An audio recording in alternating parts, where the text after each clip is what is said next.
इसको पहली बार ट्राई कर रही हूँ, चलो पूरा वीडियो देखना। तो ये प्लाई का टुकड़ा है, इसकी लंबाई चौड़ाई 16 बाई 20 इंच है। अब सबसे पहले इस पर हम कर लेते हैं टैप से चारों तरफ से, मतलब फिनिशिंग देने के लिए कवर। इसके बाद इस पर करना है हमें ब्लैक कलर पूरे पर, और मैं कर रही हूँ स्ट्रिंग आर्ट। इसमें अपनी एनिवर्सरी के लिए कुछ है, गिफ्ट खुद के लिए बना रही हूँ। तो मैंने इसमें अपने हस्बैंड का नाम, जो मैंने फोटोकॉपी करवाई है, और अगर आपकी राइटिंग बहुत सुंदर है, आप लिख सकते हैं, तो खुद से ही लिख सकते हैं अपनी साइज के। इसके बाद ली है खूब सारी कील्स, इस तरह की जो पतली वाली छोटी वाली होती है, किसी भी हार्डवेयर की दुकान पे मिल जाती है। तो मैं लेके आई, वो भी 15 रुपए में। तो उनसे मैं थोड़ा थोड़ा सा स्पेस देती हुए पूरे में, जैसे मैंने ये अल्फ़ाबेट पूरा लिखा है उसी तरह से मैं इसमें कील लगा लेती हूँ। पहले मैंने प्लास से लगाया, नहीं बना तो ये जो मसाला कूटने वाला होता है इससे मैं, क्योंकि मेरे पास हैमर तो था नहीं, तो इस तरह से मैंने, देखिएगा जो आपको दिख रही है, इस तरह से कील लगा ली है। तो यहाँ नीचे मैं अपना नाम लिखूंगी और फिर पूरा बना के तैयार करूंगी। चलिए पूरा वीडियो देखना। तो देखिएगा मैंने सारी की फोटोकॉपी थी जो कट कर ली थी, और इनको इस तरह से चिपका दिया था मास्किंग टेप की मदद से। आप लिख सकते हैं, हाथ से ड्रॉ भी कर सकते हैं अगर आपको अच्छे से आता है तो आप चलिएगा, मैं अपने नाम पर भी पूरे में कील लगा लेती हूँ। ये भी हो गया है। अब नीचे जो मैंने दूल्हा दुल्हन या कपल्स की फोटो है उस पर भी कर लेती हूँ, लेकिन मैंने यहाँ पर जो मेंस है उसकी जो पिक्चर ड्रॉ की है उस पर कोई कील लगाऊंगी, उस पर मैं आर्ट करूंगी, और दूसरे पर मैं कपड़े से ही पूरा बना के तैयार करूंगी। तो चलिएगा करते हैं प्रोसेस। यहाँ मैंने एक हार्ट बना दिया छोटा सा, थोड़ा सा नाम, मेरा नाम थोड़ा और लंबा होता, मतलब और फोटोकॉपी जो उसकी है बड़ी होती तो सुंदर लगता। अब इस पेपर को हम निकाल देते, इससे क्या होगा, शेप बिल्कुल एक जैसा आता है। अगर हम, जैसे हमसे नहीं लिखते बनता, अगर आपसे लिखते बनता है तो कोई बात नहीं, आप कर सकते। तो ये सारे में कील्स लग गई हैं। अब हमें इस पर वर्क करना है। तो इसके लिए मेरे पास जितनी भी ऊन रखी थी घर में, जितनी भी रखी थी, और थोड़ा बहुत मल्टी कलर में इसको बनाए, बहुत सुंदर लगेगा। तो सबसे पहले मैंने कुछ इस कलर की ऊन ली है, और एक नॉट बांधेंगे एक कील में, मतलब एक कहीं भी लगा सकते हैं। फिर इसको शेप देना है हमें, पहले हम इसको पूरे में भरेंगे नहीं, इसमें शेप देंगे। एक साइड से बस उलझाते, मतलब ऊन को एक दूसरे कील में इस तरह से घुमा घुमा के लगाते, इससे हमारा पूरा जो अल्फाबेट है उसका शेप आ जाएगा कि हमें कहाँ से कितनी बुनाई करना है, कैसे क्या करना है। तो इस तरह से इसको घुमा घुमा के पूरे में हम एच है जो मेरा, उसको कर लेते हैं पूरे को कवर। ये थोड़ा सा, क्योंकि जब हम, अगर हम पेंसिल से ड्रॉ किए हैं तो वो सही रहता है कि हमें पता रहता है कि ऐसे से ऐसे जाना है, और जब हम पेपर पर करते हैं फिर थोड़ा सा, जब पेपर फाड़ने के बाद समझ में नहीं आता है कि ये कहाँ से किस तरफ को जाना है, तो थोड़ा सा देख के और ध्यान से करें तो बहुत आसानी से बन भी जाता है। लेकिन मुझे बहुत अच्छी लगी।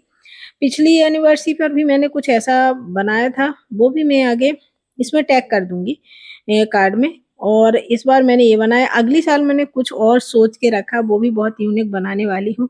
तो एनिवर्सरी हो, बर्थडे हो, गिफ्ट हो, किसी तरह का हो, अगर आप लोगों को किसी को इस तरह का बनवाना तो मुझे इंस्टाग्राम पर डीएम करना। मैं इसमें अपनी आईडी भी मेंशन कर दूंगी, क्राफ्टर संगीता 1234। तो इस तरह से मैंने पूरे में जो उसका शेप था वो बना लिया। इसके बाद हम अंदर बुनाई करने वाले। तो इसमें कुछ नहीं, एक कील जो होती है उससे दूसरी में उलझाते हुए इस तरह से पूरे में भर देते हैं। बहुत इजी लगता है, बस कील ठोकना थोड़ा सा लगता है कि हाथ में लग जाए, कहीं कुछ हो जाए। तो मैंने फिर एच बना लिया। अब इसके बाद एक ही बारी आई, तो इसमें मैंने डिफरेंट कलर की ऊन की है ली है, इसमें भी पहले शेप्स पूरा बना लिया। फिर इसके बाद सभी को उलझाती हूँ एक बार दो बार, जब तक पूरा भर नहीं जाए ये, मतलब नीचे का जो बैकग्राउंड है वो ना दिखे, ऊपर बिल्कुल एकदम कवर हो जाए, बस उतनी देर तक करते जाना।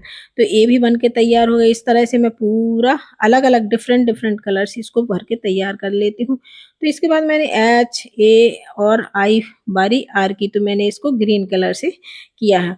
और ये आर्ट जब मैंने पहली बार देखी थी यार, मुझे ऐसा लगा कि इसको कब बनाऊं। फिर मैं सोचती रही कि जब मेरी एनिवर्सरी होगी तभी मैं बना के तैयार करूंगी। तो बस एक ही दो दिन का बीच है, लेकिन मैंने ये अब वीडियो कब आता है देखते हैं। और आप बताना कि कितनी तारीख को है, इसको देख के कितनी तारीख को मेरी एनिवर्सरी है, क्योंकि इसमें मैंने मेंशन किया है। अब मेरे हस्बैंड का नाम तो लिख गया, अब आई मेरे नाम की। तो इसको मैं भी बस जैसा दिख रहा है स्क्रीन पर वैसे ही पहले शेप ड्रॉ कर लेना, फिर इसके बाद पूरे में हमें बुनाई कर देनी है। कुछ नहीं, इस तरफ से उस तरफ, मतलब क्रॉस में इसको एक दूसरे से कील में लगाएं ऊन को। और थ्रेड से भी कर सकते हैं आप, जरी थ्रेड से भी कर सकते हैं, जिससे करना हो उससे कर सकते हैं। मुझे ऊन से बड़ा इजी लगा क्यों, और थोड़ा सा सस्ता भी पड़ता है, उतनी महंगी नहीं पड़ती ऊन, और थ्रेड ज़्यादा महंगा पड़ता है और ज़्यादा भी लगता है, तो इसीलिए मैंने इसका यूज किया है। तो अब चलिएगा एस को कंप्लीट कर लेते हैं। इसी तरह से पूरे जितने वो है मैं उसको कंप्लीट करके तैयार कर लेती हूँ। इसमें और भी चीज़ कुछ है आपको करनी हो वो भी लगा सकते हैं, मतलब और भी कुछ बना के तैयार करना हो वो भी कर सकते हैं। तो बस ऐसे ही करना है। और देखिएगा पूरा हर्ष नाम पूरा एकदम विजुअल हो रहा है, एकदम सही से दिख रहा है। इसी तरह से एस बन गया। अब मैं अपने पूरे, क्योंकि ये थोड़ा-सा छोटे-छोटे अल्फ़ाबेट थे तो पहले मुझे लगे पता नहीं बनेगा नहीं, लेकिन थोड़ी-सी कोशिश की और देखिएगा पूरा बन के तैयार हो गया। अब नीचे मैंने जो मेंस है उसकी पिक्चर को इस तरह की ऊन, मतलब जैसे कोट सूट पहनते हैं या शेरवानी पहनते हैं तो वो थोड़ा-सा क्रीम कलर की होती है, तो मैंने उसी तरह से इसका पूरा बना के तैयार किया है। तो चलिएगा इसको भी कंप्लीट कर लेते हैं। और जो दुल्हन है उसके मैंने सिर्फ हेयर ऊन से किए हैं, और हेयर और मतलब ब्लाउज वगैरह फिर मैंने बाद में अपने उससे कर दिया था, क्योंकि जब मैं इसके ऊपर चुन्नी उड़ा रही थी तो नीचे का पूरा दिख रहा था, तो फिर मैंने उसका भी थोड़ा-सा ड्रॉ किया और उस पर भी ऊन से इसी तरह का स्ट्रिंग आर्ट की। तो इस आर्ट का नाम स्ट्रिंग आर्ट है। इस तरह से की और फिर मैंने उसको भी कवर कर दिया। तो चलो इनको पूरा बना के तैयार कर लेते हैं। और मुझे जब कुछ, जैसे मुझे तो वैसे गिफ्ट अगर कुछ चाहिए होती है तो मैं खुद से ही कर लेती हूँ और अपने मन की तसल्ली भी कर लेती हूँ। अरे यार किसी के पास नहीं है, टाइम ना रहे, लेकिन अपने आप को खुश रखने में मैं पीछे नहीं हटती। तो इस तरह से मैंने पूरा ये जो दुपट्टा होता है उसको बना दिया। यहाँ हार्ट है उसको मैं रेड कलर की ऊन से पूरा कवर कर लेती हूँ। और कुछ नहीं, इसको तो बहुत सिंपल और ईज़ी था करना। 1, 2, 3 बार इस तरह से उस तरह से करके पूरा भर गया। अब दुल्हन के लिए मैंने एक कपड़ा लिया इस तरह का, मेरे पास रखा हुआ था, थोड़ा-सा चमक-धमक था, तो नीचे इसको फ़ोल्ड किया और साइड में भी जो 2 धागे-वागे निकल रहे थे उसको भी मैंने ग्लू गन से चिपका के इस तरह से फ़ोल्ड कर दिया।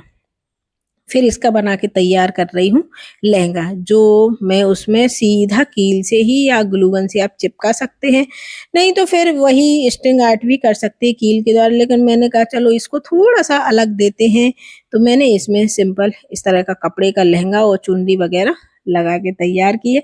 बहुत सुंदर भी लग रहा है, पूरा कैलेंडर भी बना के तैयार किया है, तो चलो इसको चिपका के तैयार कर लेते हैं। तो ये देखिएगा साइड से भी चिपक गया है।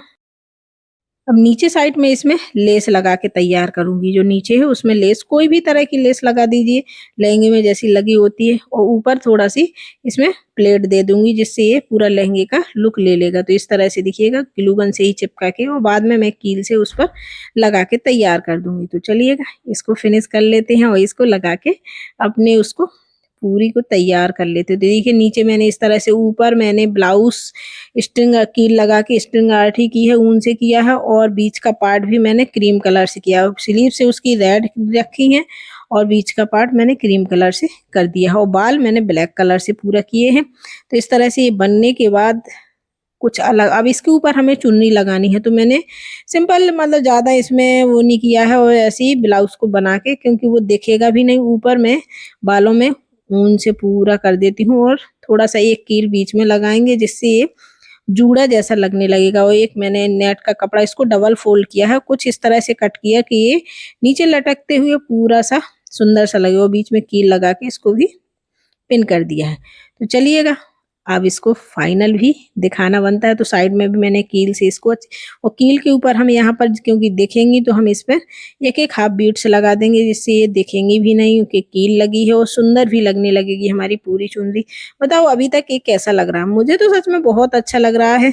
और अब यहाँ से हम क्या करेंगे, इसके नीचे साइड एक लेस चिपका देंगे, तो और भी सुंदर निकल के आएगा। यार जब मैं बनाना शुरू किया था, मतलब तब मुझे लग रहा था ये पता नहीं कैसा बनेगा, ऐसा ना हो मैं, क्योंकि प्लाई तो मैं खरीद के लाई थी, उसी का पैसा लगाया था, लेकिन कोई नहीं, जब आर्टिस्ट या बनाने वाला कोई होता है तो उसके पास ऑप्शन रहता है कि ये नहीं होगा तो वो हो जाएगा, वो नहीं होगा तो दूसरा हो जाएगा, कर लूँगी। तो इस तरह से मैंने बीच में भी काफ़ी सारे हाफ बीट्स लगा के तैयार किए हैं। तो ये बन के तैयार हो गया है। अब है बारी कैलेंडर की। तो कैलेंडर पर पहले मैंने ये गोल्डन कलर का मार्कर लिया, लेकिन मेरा अच्छे से नहीं निकल के आ रहा था, तो फिर मैंने इसके ऊपर गोल्डन पेंट से ब्रश से ही लिखा। पहले मैंने मार्कर से लिखा, लेकिन वो थोड़ा-सा फीका-फीका लग रहा था, उतनी अच्छी शाइनिंग नहीं थी इस मार्कर में। तो फिर मैंने अब बताओ मेरी मैरिज एनिवर्सरी कितनी तारीख को? सन तो दिखाई दे रहा है 2009 जून। अब एनिवर्सरी कब है वो आपको कमेंट में लिख के बताना है। तो जो जहाँ एनिवर्सरी हो उसको मैंने हाईलाइट कर दिया है और इसमें थोड़ी-सी और डिटेलिंग दे दी है, जैसे कहीं हार्ट बनाना, कुछ भी लिखना और डॉट-डॉट रखना, ये सारा कुछ इसमें फिर अपने अनुसार कर सकते हैं, जहाँ जो मर्ज़ी हो वो कर सकते हैं। साइड में मैंने हल्की-सी ड्राइंग की है, यहाँ शैम्पेन के ग्लास वगैरह ये सारे इसमें फिर अपने अनुसार कर सकते हैं, इसमें पेंटिंग वगैरह थोड़ा-सा और सुंदर लगने लगता है। अब इसको मुझे क्या करना है, फ्रेम करवाना है, तो वो मैं बाद में करवाऊँगी, अभी मेरे पास टाइम नहीं है, इसीलिए मैंने कहा चलो ये आपको क्योंकि अगर मैं फ्रेम नहीं कराऊँगी तो यार बहुत ज़्यादा डस्ट की वज़ह से सारी मेरी पेंटिंग ख़राब हो जाती है। तो इसको सोच रही हूँ कि फ्रेम करवा के रखूँ। और पिछली साल मैंने क्या बनाया था वो भी वीडियो में लास्ट में देखा, मतलब कार्ड में टैब होगा और लास्ट में भी वो वीडियो दिख जाएगा। तो उसको बनाना चाहें तो उसको बनाइए, इसको बनाना ना चाहें तो इसको बनाइए। आपको ये कैसी लगी और पिछली साल का कैसा लगा था ज़रूर बताना और हैप्पी एनिवर्सरी लिखना मत भूलिएगा यार। आप लोगों की बधाई से ही तो इतनी खुश रहती हूँ मैं और आप लोगों को इतने सुंदर-सुंदर वीडियो देख के ही मेरा मन मतलब लगा रहता है। नहीं तो कभी-कभी ये होता है जब काम नहीं होता तो बड़ी उलझन होती है। तो ये आर्ट आपको कैसी लगी और मैंने यहाँ पर क्या-क्या कमी की है वो भी ज़रूर बताइएगा। अगर कोई गलती हुई हो तो उसको बताइएगा। फिर इसके बाद मैंने इसमें फेरी लाइट लगा के देखी। अगर हम इसके अंदर फेरी लाइट इंसर्ट कर देते और ऊपर से फिर ऊन से करते काम तो बहुत सुंदर निकल के आता। चलिएगा मिलते हैं नेक्स्ट वीडियो में। बाय-बाय।